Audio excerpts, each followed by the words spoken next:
Welcome to Difficult Plants to Prune, which is a PowerPoint presentation, one of several that are put out by plantamnesty.org, an organization to promote better pruning.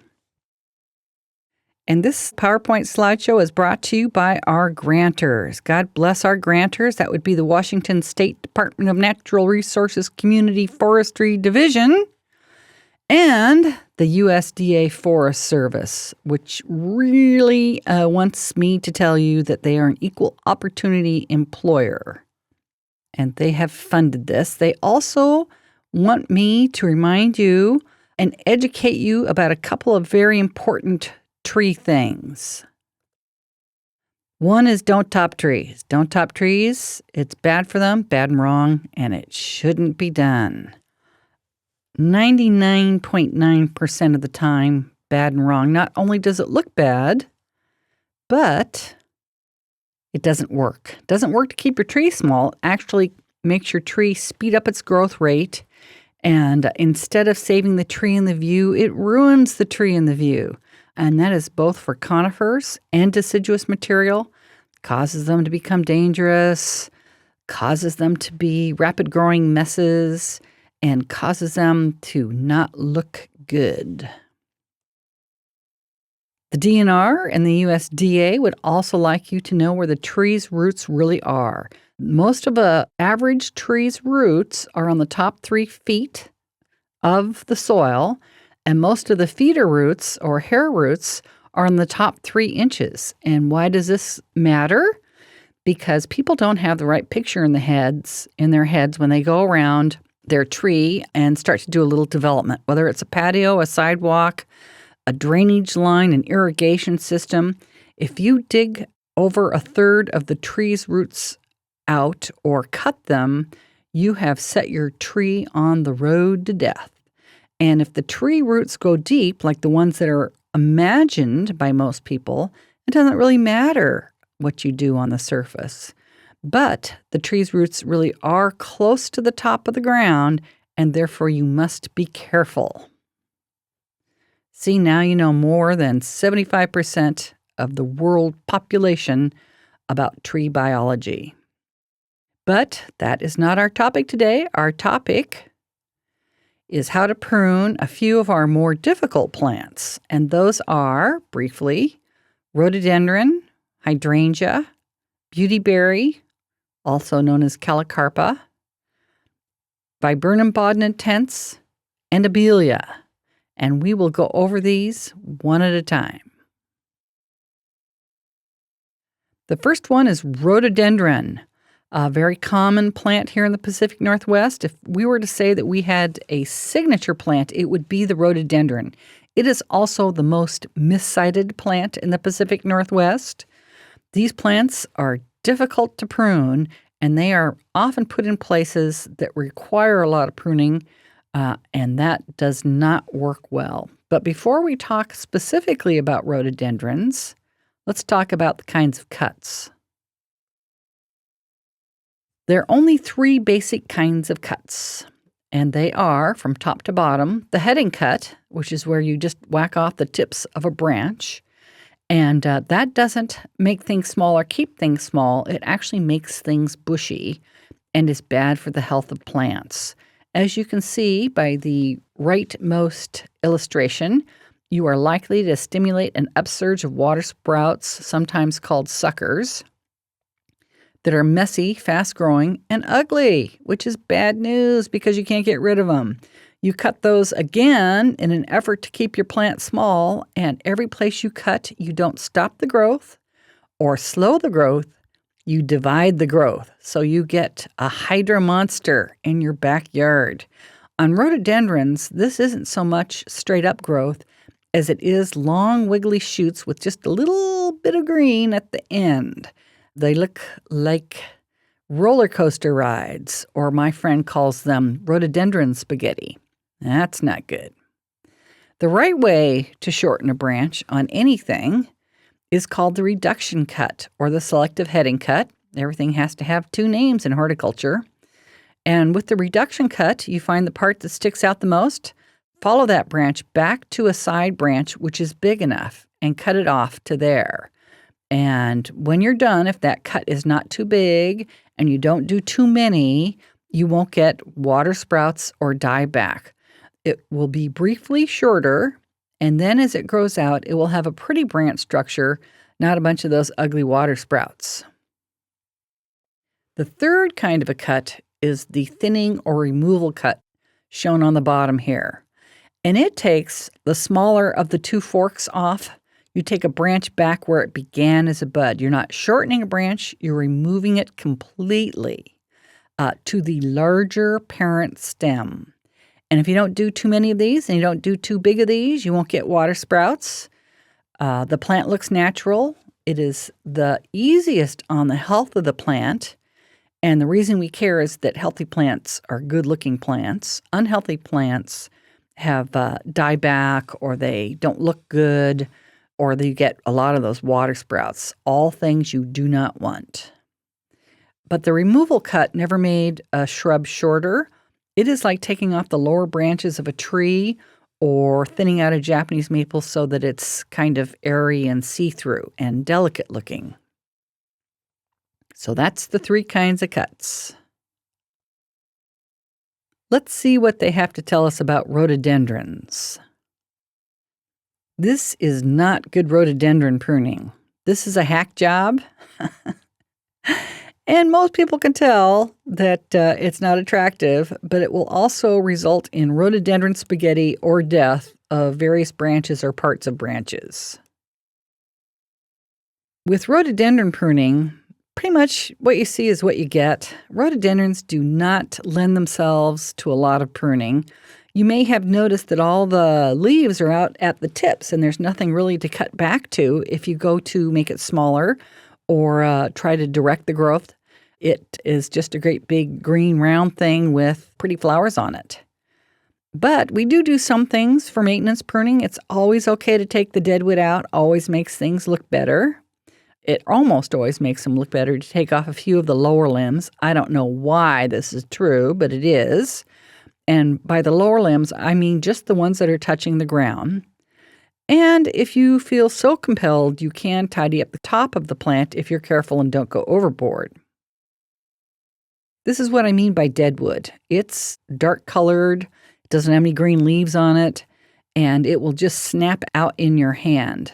If you crawl around inside your rhododendron, working from the bottom up and the inside out, you can just use your hand pruners to tap on it, and the dead stuff will fall out, and then you take off the little dead stub that you left.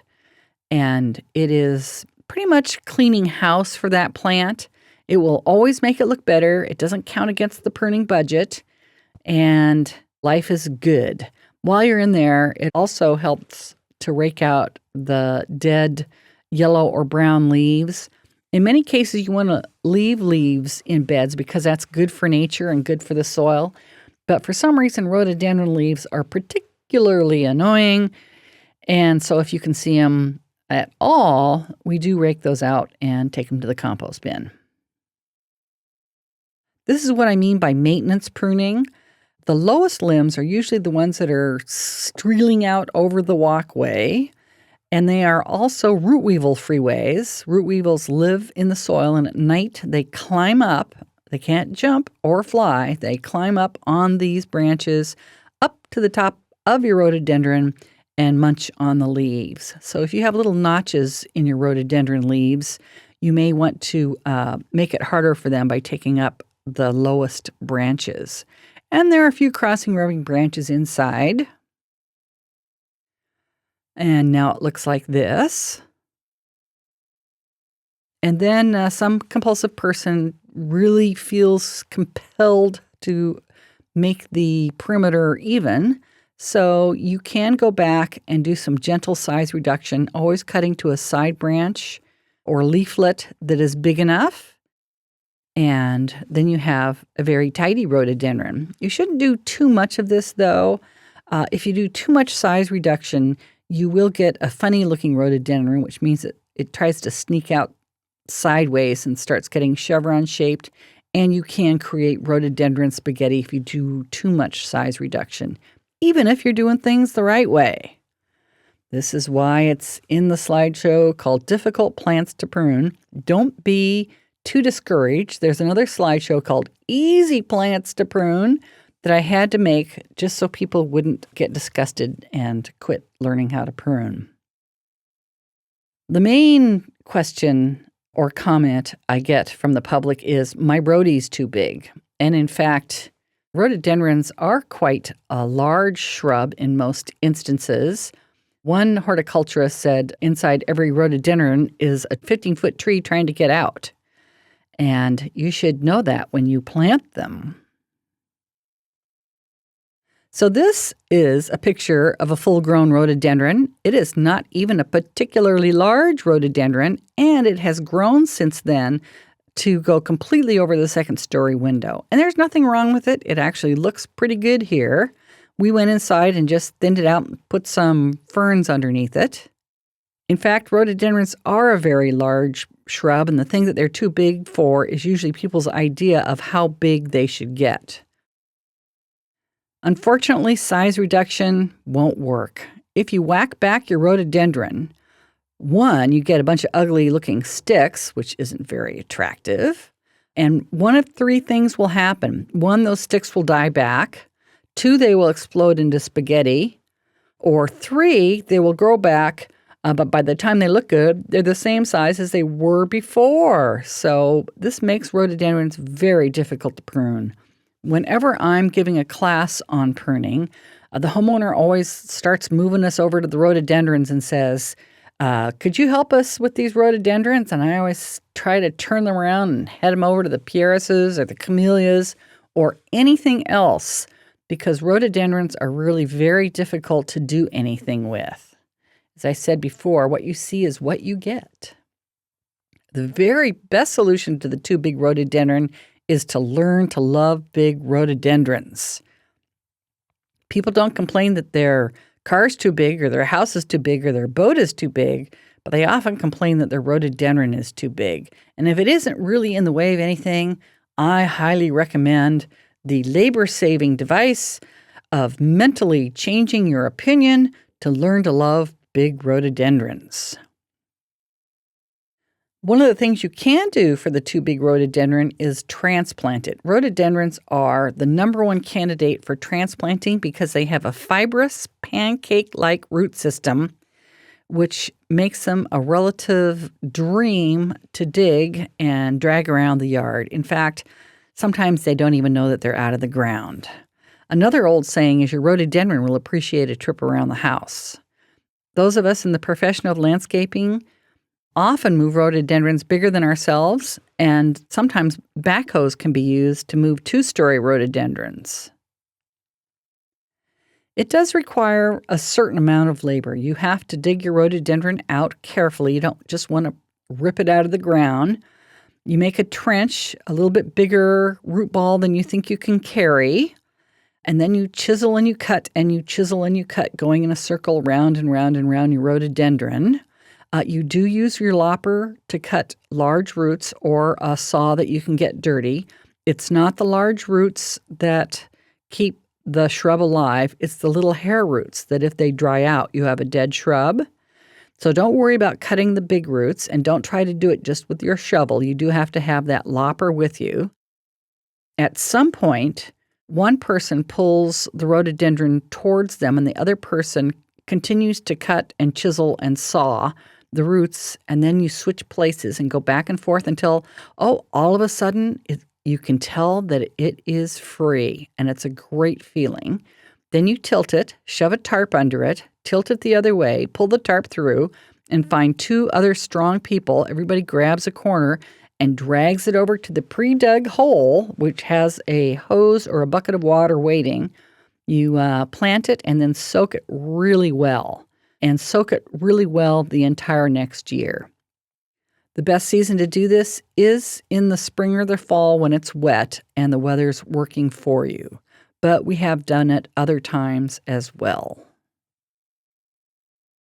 Here's one getting ready to go. Notice the big roots that got cut. The only time we had to do it was when it was in bloom, so that's when it's going to get done. Here it is, getting ready to go on a ride across the bridge. and become the star attraction in somebody else's yard.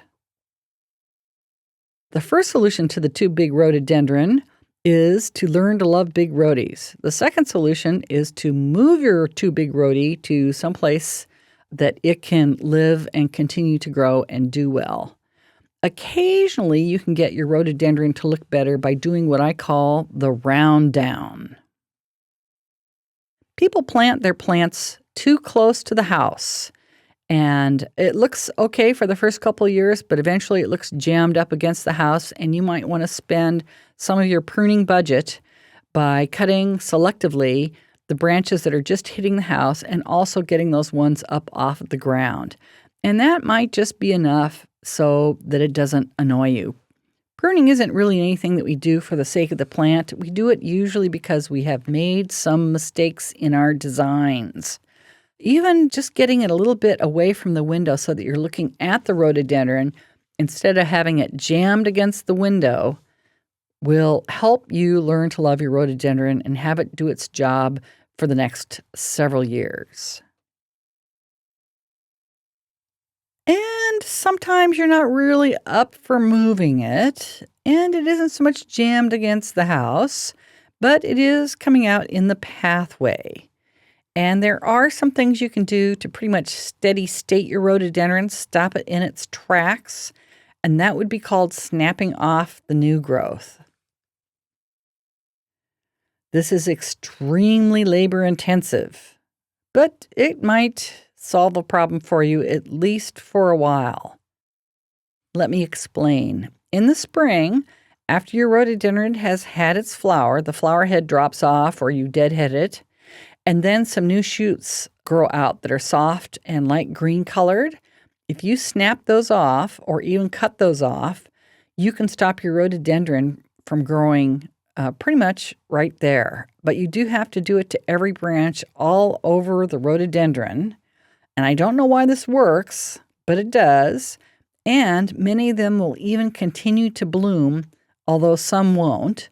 If you have your rhododendron next to your walk and you're not willing to move it, this might just be the solution, like I said, for a while.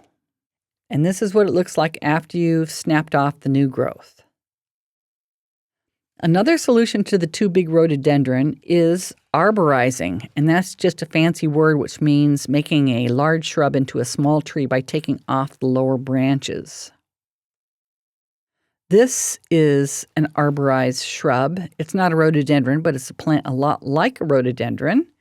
And notice that it makes a rather attractive small tree. We don't want this. This is parachutes, and it doesn't look right. And there's really no reason to do it. There's no reason these can't be dressed to the ground, which is really the best that rhododendrons look, is a great big green blob. But as with the previous slide, if there's some real compelling reason that you need to take off those lower branches, it can be done, but usually on a very mature plant. We don't want the picture of the one on the left, that's lollipops. Notice the trunk is skinny and straight. We want 50% of the plant to be covered in green foliage and the other 50% trunk, and it needs to have good taper and sort of be fat and maybe twist and just generally look attractive. So before you do this to your rhododendron, open it up and take a look inside and ask yourself, will it be attractive when I take off the lower branches? The nice thing about rhododendrons is they don't water sprout back vigorously from the ground. That's the good news. Another comment I frequently get is my rhody's too leggy. It's not so much that it's too big, it's just looking bad. And that can be due to any number of causes. It could be bad pruning. Somebody clipped off all the lower branches before it was mature enough. Or bad culture, by which I mean it's in too much sun or too much shade, or it hasn't been watered, or it's planted in turf instead of dirt, and it's gotten all sickly and spindly. Or it might just be the natural habit of the shrub. Not all rhododendrons are Jean Marie Montague balls. Some of them are kind of open trees naturally, and that would be things, they usually have very large leaves. Just like you can tell by looking at a puppy's paws how big it will be. Big paws means that the puppy's going to grow up to be a big dog. You look at your rhododendron's leaves, and if they are small, it's going to be a relatively small, compact plant. If the leaves are huge, that might indicate that it's going to be a large, open, tree-like rhododendron. And in fact, rhododendron means red tree. The illustration on the top is a leggy rhododendron due to bad culture. The one on the bottom is just an open, tree-like rhododendron. And here's one of my workers. She's working inside a rhododendron, taking off the dead wood, and this is one of the open kind. And she said, I didn't realize how beautiful it was until I started working on the branches. But sometimes you have a rhododendron that's too leggy because it's got bad culture or it was skirted up too soon. What are you going to do then? That's the question. Well, one thing you can do is just dead wood like crazy to make it look at least not as annoying. It won't be pretty, but once you get off all the little dead bits, then you aren't so annoyed. And add ferns and hellebores and hostas underneath to bring your eye back down. And then once a year, the top blooms and it looks okay, and that might solve a problem for you. Another thing you can do is nick the buds, and we'll go over that soon. And in some cases, it works just to cut your rhododendron to the ground and regrow it from the bottom up. We call that radical renovation. When I say deadwood like crazy, I mean you need to get obsessive compulsive. Get out your hand pruner, spend some quality time with your shrub. Go in there and look for every little speck of deadwood, including these little pegs that are left over after the blooms fall off. And then your leggy rhododendron will at least look clean. Nicking the buds might work, and this sometimes works and sometimes doesn't work. What you do is you go out in the late spring and you look for dormant buds which are plumping all along the branches, top and bottom. These are dormant buds that are kind of the emergency regrow system for the shrub. And if you were to cut the top off, they would spring into action and become the new branches. And what you're going to do is trick it into thinking that the top has been cut off by cutting a little notch out just below the bark with a razor blade. Here comes the difficult part. This is the theory of apical dominance. The theory of apical dominance states that the end bud on a branch, also called the apical bud or apex, the tippy top bud, exudes a chemical called an auxin, which acts like a hormone. It travels down the branch just inside the bark, not in the middle of the branch, but just underneath the bark, and keeps all the dormant buds asleep and dormant and waiting. If you cut that apical bud off or even just pull the branch over, those dormant buds spring into action. They're the emergency regrow system for the plant. And what we're going to do is interfere with the flow of that auxin by taking a little notch out just above the bud. People keep asking me, what size is that notch? And I tell them that it's like the size of a lady's thumbnail clipping. Not a gardener's thumbnail clipping because we don't have nails, but a lady's thumbnail clipping, maybe a 1/4 inch deep and a 1/2 inch wide. And you might want to do this maybe above 8 buds down in the lower part of your rhododendron. That bud will start to grow out in the spring. It will just be a stupid-looking whorl of leaves. But next year, it will split, send up new shoots, and they will have leaves. And the year after that, they all have shoots. And pretty soon you have like a thicker rhododendron that's growing from the base up. Sometimes people even cut the top out at this point and let the new shrub grow from these buds. Another thing you may want to try is radical renovation, by which I mean you cut the shrub to the ground. And by that I mean about 1 foot off of the ground. And this is very scary business, and it's not a nice thing to do to your plant. I used to just call it renovation pruning, but then I had these nightmares that people would go home after my class and cut all their shrubs to the ground and tell their wife that Cass said it was okay. So then I decided to call it radical renovation. It is not a maintenance procedure. You don't do this every year. You do this maybe once every 15 years. If your rhododendron has gotten leggy because there was a conifer sitting over it that got cut down and you want to grow it back in a nice shape. The mistake people make is they try to be nice. They figure if they can cut the rhododendron clear to the ground, then it must be nicer to cut it about halfway up. And that is wrong. Then you get rhododendron spaghetti. It's unattractive. Plus, it grows right back over your window in almost no time. And it just doesn't look right. Half measures avail us nothing. This is how a rhododendron looks if you cut it gently, head it back. You've got a little tiny shrub on top of these great big chunky ankles. Doesn't look right. Plus, that's more likely to turn into rhododendron spaghetti. Really, you need to go very, very low and let the plant regrow from stumps. There's a couple of caveats to this procedure, radical renovation. One is you need to do it in the spring because this is a huge blow to its health. So is drought or freeze. So you want to pick the kindest season. In other situation, pruning is okay any time of year. Oh, I should let you know that a lot of the older rhododendrons are spliced on the roots of what they call the rootstock, which is called a ponticum rhododendron. And it's very vigorous, it's very big, and it is not the plant that you planted. You planted that nice pink rhododendron, and underneath it is the rootstock of a giant purple rhododendron. And if you whack it down to the ground, you might just stimulate the rootstock to grow back up. If you have ever had a rhododendron that blooms like pink and then purple, that means that the rootstock is already starting to grow out. And how will you know? Well, you won't know. It's just a risk you're going to take if you cut your rhododendron to the ground to regrow it. Ponticums have a washed out purple flower, and there's nothing wrong with a ponticum. But if you have 3 of them outside your windows and you would really like some daylight, don't feel bad if you have to cut them down and dig up your rhododendron and throw it away, because really it's not what was planted there. It's kind of a usurper. They can get to be 2 stories easy.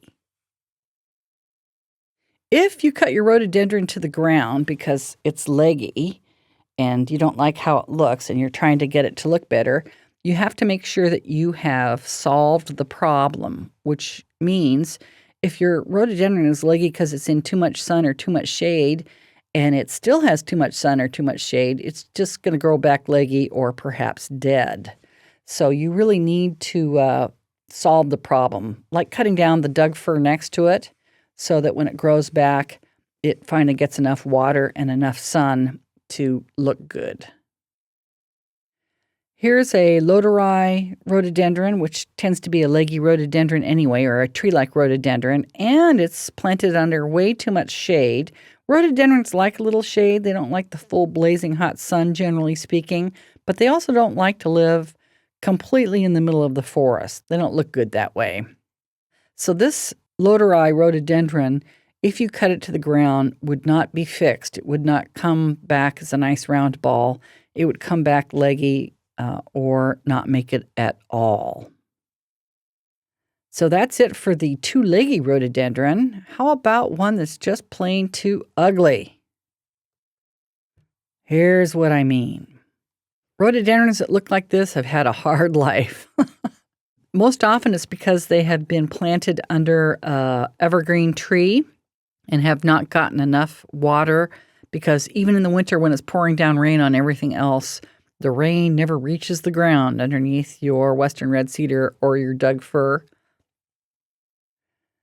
You might also have a rhododendron that drops its leaves every summer, and they look like this. They have a disease which is relatively new to the Pacific Northwest called powdery mildew. It is different than the powdery mildew that your other plants get. It's not the same kind that your azaleas get or your Oregon grape gets, and it doesn't turn it fuzzy and gray. the leaves get blotchy yellow and just drop off in the summer. Then the next spring comes and it flushes out green again. You think it got over whatever it has, but as it heats up, the leaves fall off again. There are certain rhododendrons that are much more susceptible to this. Uniques, I'm afraid we're going to live to see the end of because they're very susceptible to this. Virginia Richards also. And if you have tight quarters, which is to say no air circulation, you can get this like on one side of your rhododendron where the other side is just fine. And the pruning will not fix this problem. This is a disease problem, and you would have to spray it top and bottom of the leaves every 2 weeks during the growing season if you wanted to control it, which is more than most people want to do. If you have a rhododendron garden, sometimes people will do this if they have a show garden of rhododendrons.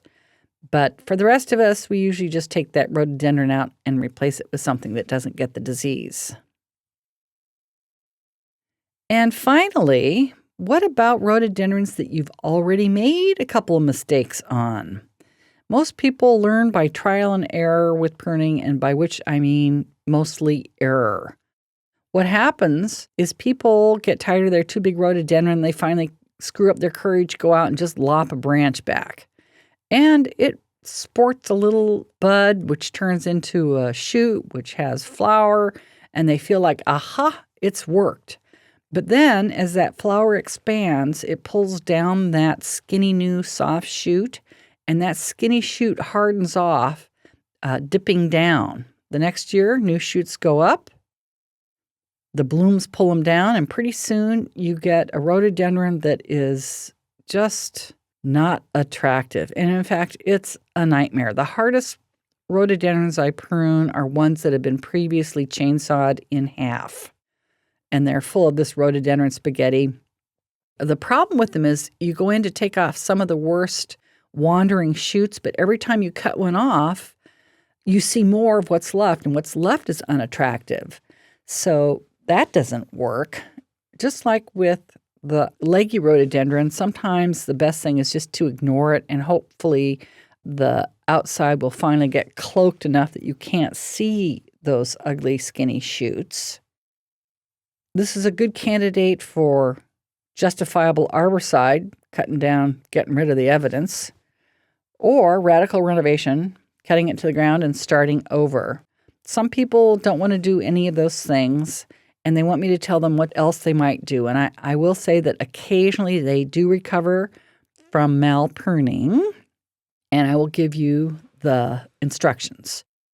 When you go inside your rhododendron, you leave anything that's facing up or out, no matter how horrible, and you cut off what I call the lowest goosenecks or the lowest hooks and leave anything facing up and out.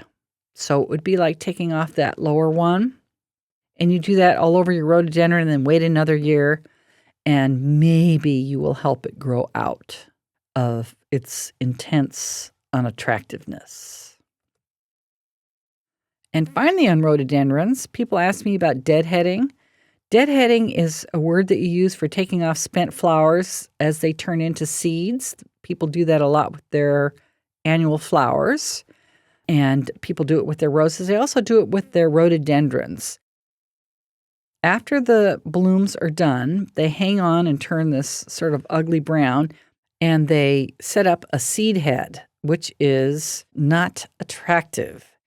There is sort of a feeling out there that you have to go take all those off, deadhead with your fingers, just snap them off all over every year, or your rhododendron won't bloom. And that's not true. Your rhododendron's going to bloom fine next year, so you do not need to do this. If you are a lazy gardener, they will fall off naturally in time and send up new shoots. But it does make them look better if you deadhead them. And a lot of people do go out, especially the ones near the front window and the walkway, and take off all the spent flower seed heads. I have found that it isn't so much the seed head as the brown water-soaked blossoms that bug people.